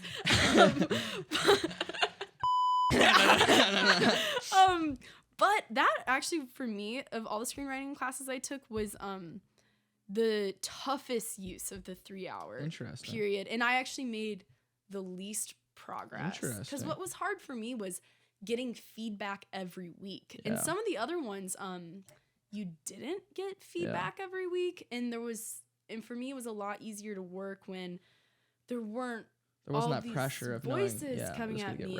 What it felt like in 411 to me was like I would have an idea and then I would get feedback, and it was like I couldn't write the next 10 pages. I just had to rewrite the last 10. And I actually kind of made like a record low amount of progress. But I also didn't take the spec class. It was the first TV class. Oh, you got fast tracked into that.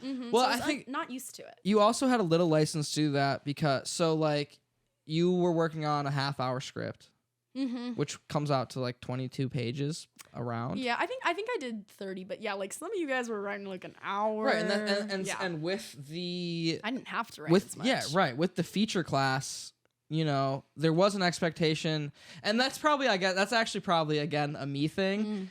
Going back to that pressure thing where it was like you had to have 10 pages every week. Both of the scripts that I wrote in the feature classes were written an all-nighter the night before. I mean not the entire thing, but in 310 I was at page 38 and wrote an all-nighter to 120, and in 410 I was at 45 and did an all-nighter to 105. Yeah. So I think that was probably me projecting the progress every week thing. Right. But talk to me about your project if you wish. Yeah. Oh wait, I loved it. Because I loved it. Oh, thank you. And it was and the other thing, not to cut you off again before we jump into it, but I did feel like, and it's not really a surprise, but like everybody's script was so them.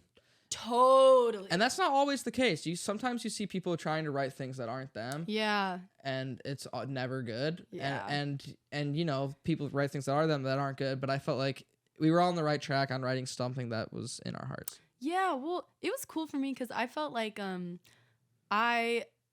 the like film scripts I'd written in college, they were always like dramas, like in like these really like intense movies about like people who were sort of like older than me often. So this one it was like a children's animated show. I don't know, it's like a part of myself that I often don't tap into like ever, so it was really fun to. Well, you write have it. you have this whimsy about you. Yeah. Right. You have this like I think of it as like a play, like you have kind of a childlike playful energy to you. Is that unfair to say? No, I buy it, but like I think the way I view myself, I often really try to kind of like suppress that. And I'm like actually very tough, you know? But that's what's so cool about the show you wrote, was because on its surface it was like this whimsy fun cartoon that had all these like fun looking characters. Yeah. But it did have this, you know, it dark was side very underneath. dark. I pitched it as Manchester by the Sea for kids, Which is awesome. which I had a lot of fun saying. That's awesome. Yeah, just like horror, like a child experiencing like horrible family tragedy and like it kind of being their fault, but like exploring that in like a really whimsical way. But yeah, I just had a blast with it. And I think actually another reason why this class was hard for me was that it was a pitch class, and I didn't so hard, like anxiety inducing. And what I didn't realize was the hook of my story was like, oh, and my dad actually died. Like, I can relate to this, and like I actually feel really guilty about it, and then I have crazy dreams about it, and that's what this is. Having to say dude. that. It's like, holy shit, this is a lot of emotion I got to bring out. Yeah, and I hadn't really ever like given myself like the room to kind of think about that as like a huge emotional thing for me, which I guess is like crazy. But not really crazy. Yeah, like it's I guess like human. Yeah, and in grief like there's no rules. But I was surprised by how taxing it was to have to sell that story. Yeah. It's like whatever like Hollywood guy would be like, oh my god, right. Yeah, because we'd have industry professionals that had Michigan connections come back, and students would pitch their shows to them. Yeah, and so like my dumb ass is like, oh, I love sports, and Justin's awesome. Like, don't you love summer camp? And I know it was taxing on you because I could see it, and it like. But it was a really effective pitch. Well, that's the thing. I was like, I know it's good though. Aiden cracked me up. I love Aiden. Yeah. Aiden's like one of like my favorite friends. Because she just like says stuff to me that's like straight shooter. That Aiden said. Straight, no bullshit there. And I remember one of the times we had one of the Hollywood producers come in, and it was lucky because I asked him about his dad. And he was like, "Well, my dad passed." And I was like, "Ah." Yeah. And I've got you. Yeah, do whatever I want to. But still, it was like emotionally hard to kind of talk about that with a stranger. We were all walking out talking about how the pitches went, and Aiden was like, "Well, I mean, you have that dead dad card, and it does do energy." And I was like, "Okay," but I was like, "Yeah, she's right." You know, like it was effective, and since that happened, and that was my junior year, when he died, like it's in all of my scripts. Like I keep writing about it, and I assume I will probably. Is it therapeutic to you? Yeah. Definitely, because I know I grieve him differently than my family does. Because to me he was kind of an antagonist sometimes, whereas like they're like, we love Marcus, you know, I'm like, okay, like we do, like with some conversations. Yeah, dude, but it's fucking dad. Yeah, totally. So for me, like, I like credit like the screenwriting program as like saving my life. Like it was honestly like my only outlet for those feelings I felt like I couldn't share with other people. Like so therapeutic, but and also so hard, you know. Like dude, taxing was the best word. Really taxing to have to revisit that. But I guess I'm kind of obsessed with revisiting it, you know. Like so I'll probably keep doing it till I'm tired of it. Till you feel some kind of closure. But I guess to lily pad. No, that's normal. I'm sorry, Macy. I want to go loop back just a little bit to transition into the next thing. So that's a figure eight of sorts. For anyone taking notes, it's a lily pad leapfrog. It's a lily pad leapfrog. That's the new name of the show, lily pad leapfrog. I want to talk about your playful whimsy and how much of that do you think played a part, or was it total nepotism in becoming the director for the 423 project, Boys and Husbands. Oh, that's just like the funnest thing I've ever done. Boys and Husbands. It's interesting, and I meant to bring this up sooner, but I didn't want to like totally love bomb you or anything. But there are people. No, it's fine. It's fine. Go ahead. It's okay. There are people at this school that I'm friends with, that I'm also like legitimately a fan of. I feel the same way. You've heard the term exhibiting fan behavior. I like saying stuff like that. It's something that I find myself doing a lot, and two of the people that I find myself doing, and it's not those fuckers. No, it's not. That will not be named. No. Two of the people that I find myself doing it a lot for are you and Nicole Winthrop, and that has a lot to do with Boys and Husbands, which is like, you know, I threw my flowers at Lance for Deadbeat already. Enough. Boys and Husbands like is up there. It's the best student-made thing I've ever seen. Oh, thank you. So I want to know, first of all, how far back you go with Nicole. Oh yeah, Nicole is such a special friend for me. Because we don't go that far back at all, actually. Yeah. So it was actually, I think it was maybe the first or like second Christmas without my dad, and it was just like, it was Christmas Eve. I was at Target with my mom, and I was like, this fucking sucks. Yeah, like, so down I to feel dumps. bad. I feel bad right Yeah. now. I did not feel good.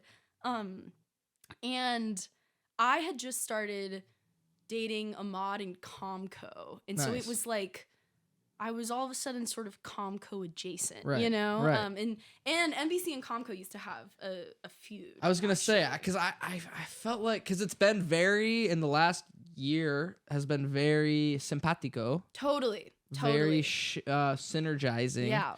But I do remember some beef there at There one was point. crazy beef. Like when I joined the club, we called them like Copco and like They were feds, dude. They were yeah, fucking well they're feds? complete like because they're funded, so they're like total feds, and we're like unfunded. Oh, so and we're you guys like were like the rebels. vigilantes, the Nice. rebels. I Yeah, fucking love it. yeah, me too. Yeah, and they're fucking Copco, and I Yeah. hate their. Anyway, Yeah. no, just kidding. Love. So, but so. Wait, I actually have something for them. Yeah. All right. Yeah. Thank you. Sorry. But it was Christmas Eve. I was totally down in the dumps. And Nicole DM'd me on Instagram. She was like, "Hey, would you like to be friends?" That's so crazy. Okay, really quick. The first time I met Nicole, I only knew Nicole as Ben's girlfriend for like a year and a half, and then at the Imagination party, rap and festival party last year, it's like 12 months ago. I just like was talking to Nicole on the porch, and like we maybe like did like a bit or something, and then she was like, "Huh, you're cool. We should be friends next year." And then she like left and walked away. That's awesome. I was like, "All right, peace No, out." she's amazing. That's exactly. So she hits that DM. what she Let's does. be friends. She has that DM. Let's be friends. And like I remember like telling my mom, I was like, oh, I just got the coolest text ever, because I exhibited crazy fan behavior for Nicole, because like I'd seen her in shows, and I'd like heard people talk about her. Like I'd heard Ahmad talk about her. He was like, she is like the funniest person. Oh my god, dude! I saw her the first time I saw her do stand up. I was like, oh, fuck, She's I'm actually amazing. bad at this. I'm actually bad. Yeah, like she's a force, you know. Yeah. So that was like a really exciting text. Yeah. And then we like got coffee. Started hanging out one time. And it was like I don't know. It was like really And wait, and this is like last year. Yeah, last year. So we're really new friends.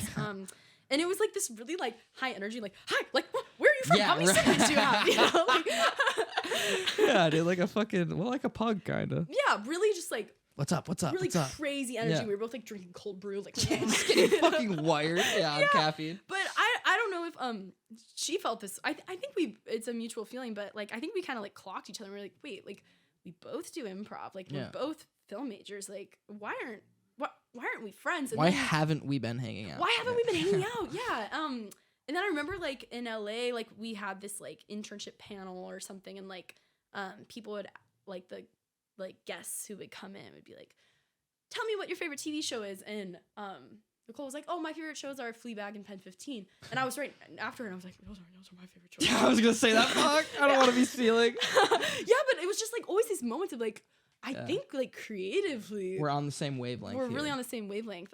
Okay, cool. Yeah. And so that was discussed. Probably it was just like, oh shit, we like all the same things. Totally, like we should. We are going to collaborate. Oh, let's hang out. But we're going to collab. I think that was. It was kind of unspoken. Totally. Like, well, like if we're hanging out, eventually we're gonna make something together. Exactly. And then we took the sketch comedy class together. 403. Yeah, and we made a ton of stuff together. We love Terry Sarah so damn much. Terry. She gets the full applause track. Yeah. Friend of the show. That's awesome though. You guys had a good group. Not quite as good as our group. Yeah, obviously. But you had a good group. No, we had a fun group. And we had a lot of fun together. And did you like direct anything that she had written in that, or just like just being on the same sets a bunch? I had her act in something I had written. We actually mostly acted in each other's stuff. I directed one thing, maybe. I directed one thing, two things that I had her act in. Never like, probably like a little bit, but it wasn't much. But it was more just like being in the same room, and having fun, matching energies and stuff like that. But I remember when I saw that her script had been chosen for 2023. Because I think we were like, everyone was in a room. Like a lot of film people were together when the 423 news came out. Because maybe it was like a day or two after. But I remember like being in a room with like you and I remember maybe it's a dream I had. I can't. And, like Lance was there too, and I remember like directors being discussed and being like, but it was like Nicole was like, well, Macy's gonna direct mine.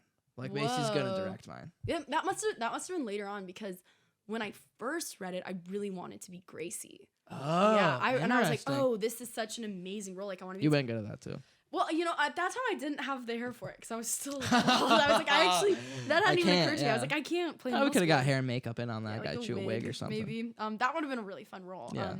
But as I was reading it, it was just like one of the best student scripts I'd ever read, and I was like, they're fucking idiots if they don't get this shot. It's tight, dude. It's like the jokes. The jokes are there, and like it's really tight. And I've never been a teenage girl.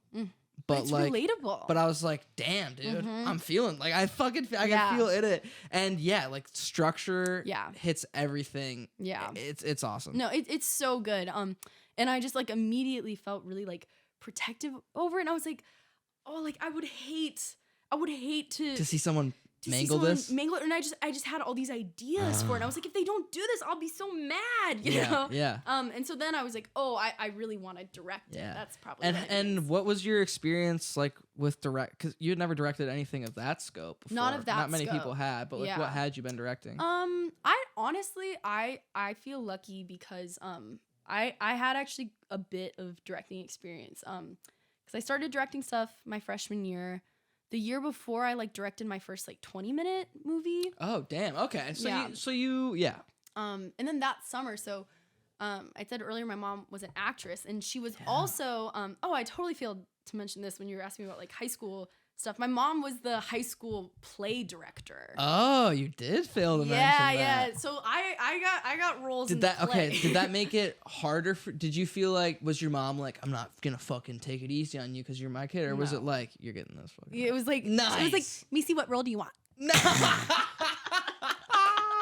I love it. It's crazy nepotism. I love it. But my mom and I worked really hard, and like before like each like musical audition, which was a different director, which like I really didn't get much for, but we would work like 2 weeks on prepping that audition, and I learned so much about directing from that because she was really she's really good at working with actors. And like say what you want about high school theater, but like I think my mom is a really good director.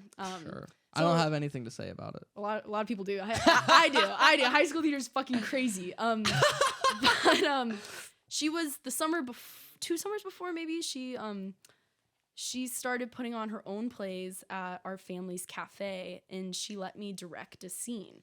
And so I learned a lot about like working closely with actors from that. And so I think I think with directing, I went in with a lot of like confidence. Nice. Because I've been on a lot of student sets, and Yeah.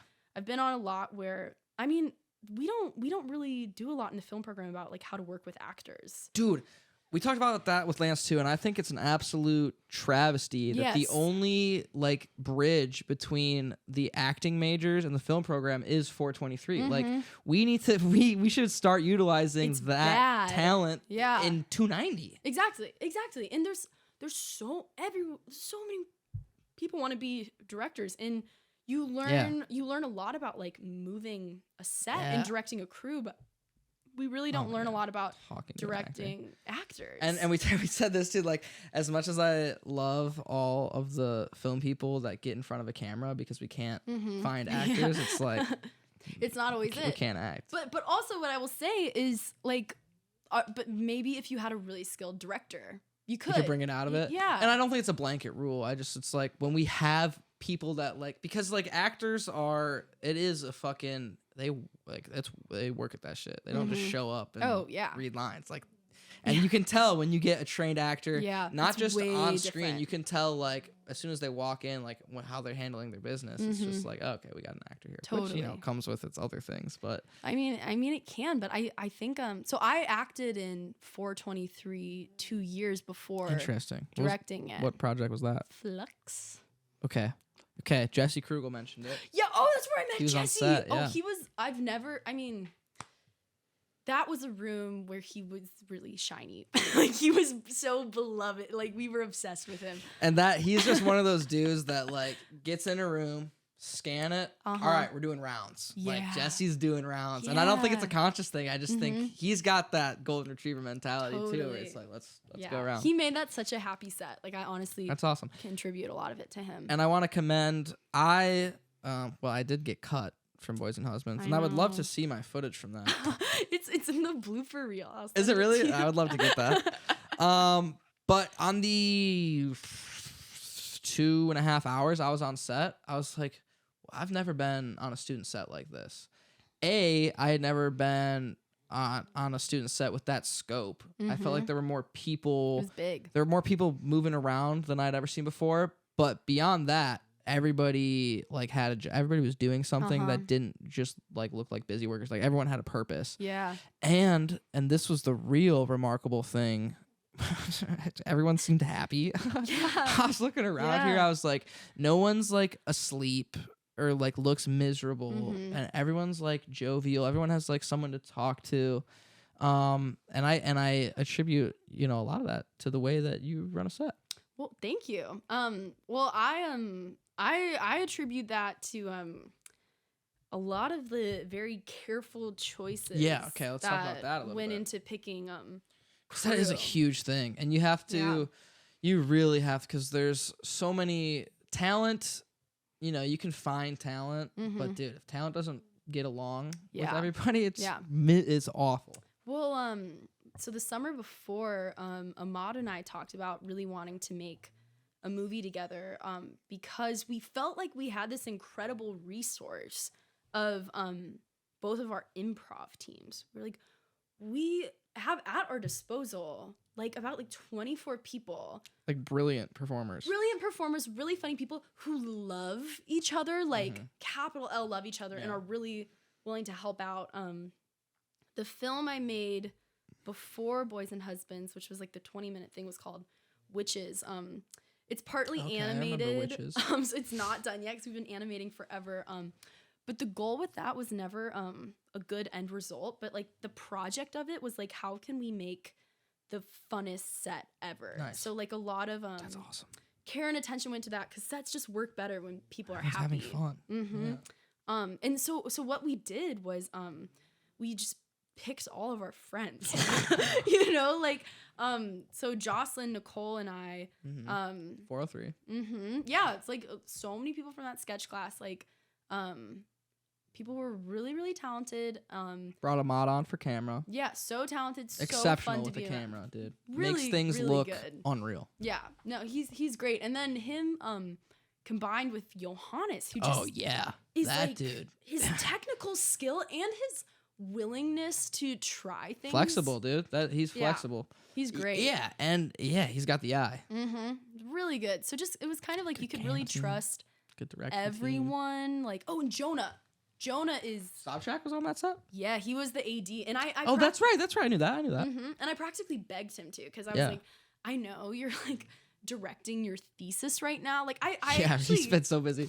Yeah, and he's like overpowered. You know, I'm like, you're this amazing director, but you're also the best assistant director I've ever met. He is the best at the soft, firm touch, dude. He is the best at seeing, because he directed a couple of I Need to Be Held things that I acted in. Wait, which ones? He directed Prison Wait, Cafeteria. I love that one. You did? I Oh, love that's that one. awesome. That's awesome. And he directed one with the Hive Mind guys that hasn't come out yet. Oh, cool. And on those sets, it's, I imagine, similar to an improv room where like camera goes off, the bits don't stop. Like you keep fucking going. Totally. And Jonah was the best at coming in and being like, "Hey guys, let's go." Yeah, dude. So good at that. Yeah. Awesome guy to have on set. Yeah, no, he's great. So yeah. And talk to me about everyone was great. Talk to me about directing the Nicole, whose brainchild this was. Yeah. Well, so I practically begged her to be I in remember that because and I don't mean to cut you off, but I remember Nicole like being like, I want to, because I had read it. I had read the script. And I was like, "You're playing the fucking main character." Everyone who knew Nicole and read the script said, "So you're Hallie, This right?" is you. Everyone knew it was her. And I remember her being like, "I don't know, Ray and Jim don't want me to do it." And this was, we must have bumped into her leaving 411 or something, dude, because you were like, "No, you're gonna play Hallie." Yeah. And she was like, "I don't know." And I was like, "Well, can you talk to Jim or something?" You were like, "Well, we're gonna talk to Jim. Yeah. Obviously, we're gonna talk to Jim about this." So we did. I ended up like writing a persuasive essay. Nice. And having two different I wrote two persuasive essays, and I had like a meeting with Jim, just So you did have to fight a little bit. Honestly, hard. really hard. Yeah. And I remember when I first told him, I was like, "And we will be casting Nicole." She was in the room, and they laughed. And I was like, not nice. Yeah, don't laugh. Yeah, rude. Yeah. But their thing was, how did Nicole react to that? Was she just like, "Oh, what the fuck?" She's just always so like humble, nice. Yeah. She's like, "Yeah, no, I don't want to do that." Yeah, probably so nice. Yeah, no, it's fine. It's fine. Yeah, she was always social, because they would always talk to her first. When they were like, "You can't do this," she'd be like, "No, of course." And then they would talk to me, and I was like, "Listen." Like, I want her to do it so bad. Because she was right for it. It was her. She needed to, and it was her story. Exactly. She's gonna bring it to life. And my biggest thing with it, I was like, this script is really, really good. And the most Pen 15 exists. I've seen middle school stories before. The most unique thing about the script is Nicole's voice. Yeah. And there's no better way to bring it out than have her do it. Because that is something I've never seen anyone do before. Like, I don't know anyone who talks and thinks like Nicole. The way, the cadence of every line is Nicole. It's completely unique. It's completely Nicole. Because I think part of her sense of humor stems from being like that awkward middle schooler and getting out of things by like just being funny and like, oh, exactly. And I was always just like, no one's gonna like do awkward in this better than you know. So yeah, having her be in it was And huge. Were you able to? Did you feel like you operated an efficient set with everyone being so close and having fun? Yeah, you made good time. Yeah. Well, what I said to her, I was like, regardless of whether or not you're in this, and I want you to be in it. You should be. But I need you to be on set. Yeah. Which is that kind of optional for the writers? What's kind of in 423 when I was an actor, the writer was never there. Interesting. Yeah. So it's totally optional. And I really wanted her there because she had such a strong vision. Yeah. But also just because Nicole makes rooms fun, And I was like, if you can like be the vibe director and just make sure everyone's having a good time, then I can like handle the technical. I can handle the technical stuff, and like just make sure things are happening. And that's exactly what happened. I definitely felt that coming through for sure. Man, I do wish I got to be more of a part of that. Yeah, it was so much fun. It was really fun. Yeah, it was kind of a crazy, unique experience in like efficiency and smoothness, and it like had its bumps. And I feel like it's just so rare because I've had sets where everyone is like friends and gets along, and I've had sets that are that and they're efficient. Doesn't necessarily turn into the greatest product, you know? Yeah. But you guys hit the trifecta. Yeah. Where no one was miserable, I think, and nobody has told us that they were miserable, and you made good time and made deadlines, and it was fucking awesome. I just think that's so. Yeah. Well, so rare. I wasn't sure about the product because honestly, I haven't made many things where I thought the product was good. It was like awesome. Yeah. Like I think I'm pretty confident in making sure a set runs well and feels good to be on, but I'm not confident making a good product. Because there's so many factors in a student film, especially especially from shoot, like I mean from the start to the end, but from shoot to like screening a thing. Yeah. So much shit can get butchered. Yeah. I think that's where like the technical genius of a lot of other people and kind of a for me at least, an unprecedented amount of like time put into like I've never spent so long looking at a shot list. I've never spent so long in rehearsals. Like we were all a little neurotic about and it paid preparing. off. Yeah. And I want to give a quick shout out to somebody that I've only met like once on that set, but who I'm also like kind of becoming a fan of, which is Josh Chad. Yeah, I knew you were gonna say Josh Chad. Dude. He's a master.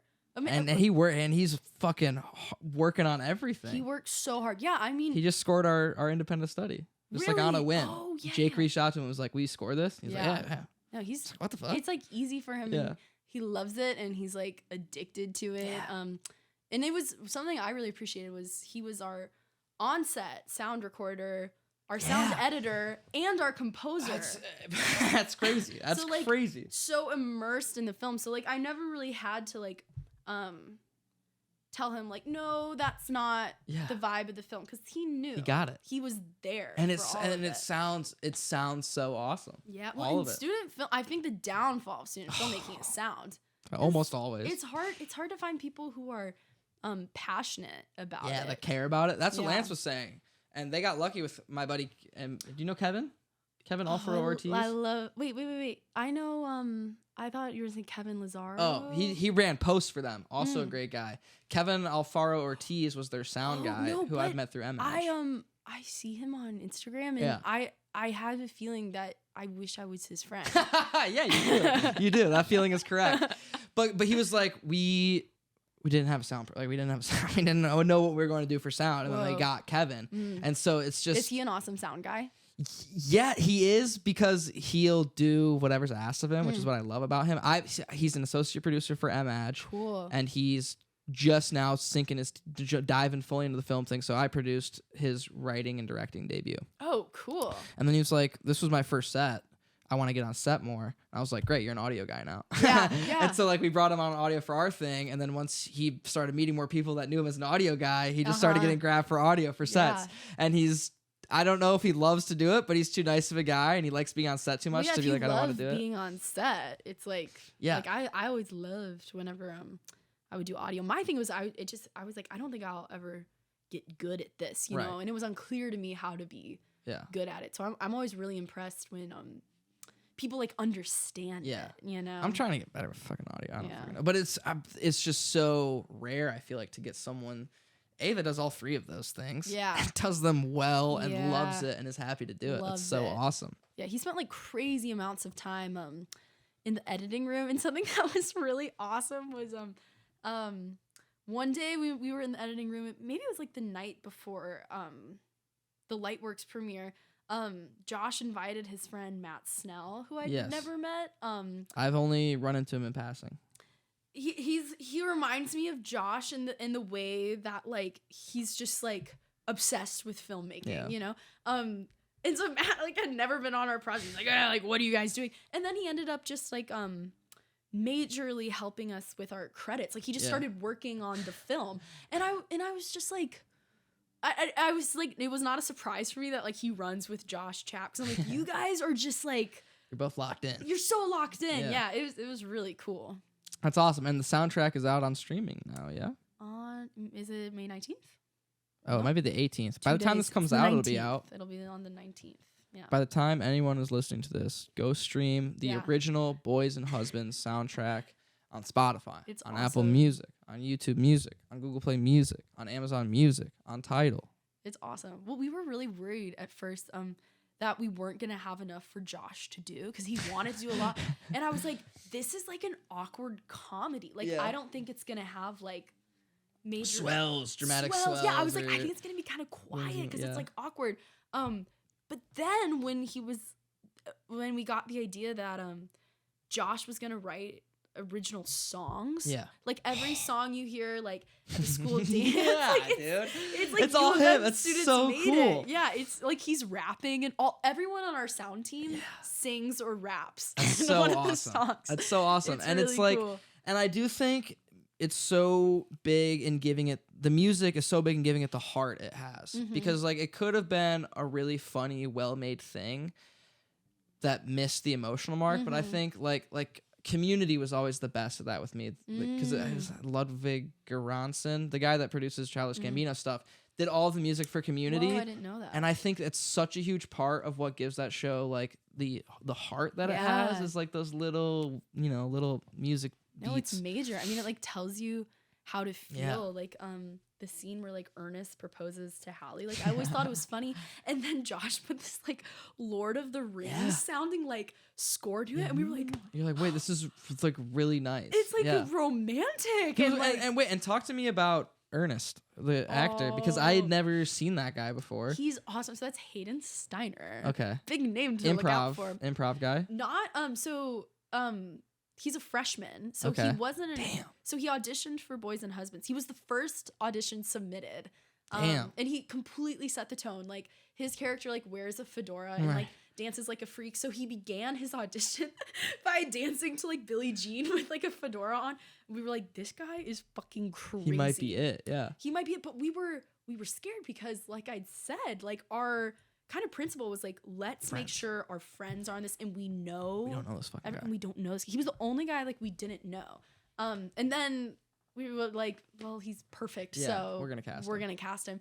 And then he auditioned for NBC like 2 weeks later. And he's on. And he's great. And so then funny. Now he knows everyone too. And then just being in rehearsal, he's there with all his friends. That's awesome. And that's the great part about this is seeing people get plugged in and then like seeing them hang out with people that like you're like, oh, I made you guys meet. And awesome. I also want to shout out Joe Gailey. Yeah, that dude cracks me the fuck up. Joe's so funny. He's so funny. And he might have been my favorite part of that. He plays the most popular boy. Jace. Yeah. We Jace casting Jace felt like was actually the hardest role to cast. Because it was just like a crazy like. To me, I felt like a huge responsibility, and like we have a chance to like depict the most popular boy in school. Like, who is that? Cool. And something we wanted was we wanted Jace to be queer. Okay. And I don't think that reads in the film, and it didn't need to, but Joe's queer. And we were like, I don't know, like. Wait, how is that? That was crazy. It's a different queer representation in the most popular person in school. Yeah, we wanted him to be queer. And Joe, he played the most popular boy in the I Need to Be Held sketch. Yeah, right. And he was so Reinforced Biome. Good. He has such a great smug, I don't give a shit look. It's awesome. Yeah, it's hilarious. It's really good. And it's like, and honestly, like we worked really hard on that performance because Joe isn't cool. In the macro, nobody on that set is cool. No one was cool. Everybody's a nerd. Yeah, everyone was such a nerd. And like making him like and I had to talk to him so much about posture. Yeah. Because he can be kind of shrimpy. Like something I noticed about him just the other day is like when Joe like asks for something, he stands like this. Oh, hey, can we actually Go somewhere else. You know, I was like, Joe, it's okay to want things. Stayed up, man. But we had to talk, and he's very stiff, you know. And Jace, his big moment is his strut down the hallway. Right. So that must have been direction from you because that played. Yeah, we worked really hard on it. That's awesome. Like, it's not Joe. Like, that's Jace. You know? Nice, dude. I love that. He was awesome. Like, it was so fun working with him. Like he always like had so much like deep thinking about the character. What would the character do? Because I've heard that one of the favorite lines of the show, at least in our role in the screening, which I've heard is improv, is all of the cool kids are sitting in the back of the classroom, and one of Jace's buddies says, "Hey Jace, what are you doing after school?" And he goes, "I don't know, probably vaping." And it's awesome. Yeah, and they just like did that. Yeah, but he was like everyone was like so immersed in the character. And on the first day we all met, I met with all the actors, and we just talked about like what we were like in middle school. Nice. And I felt like I hit the jackpot because everyone was so similar to their character. Like, especially Hayden. He was like...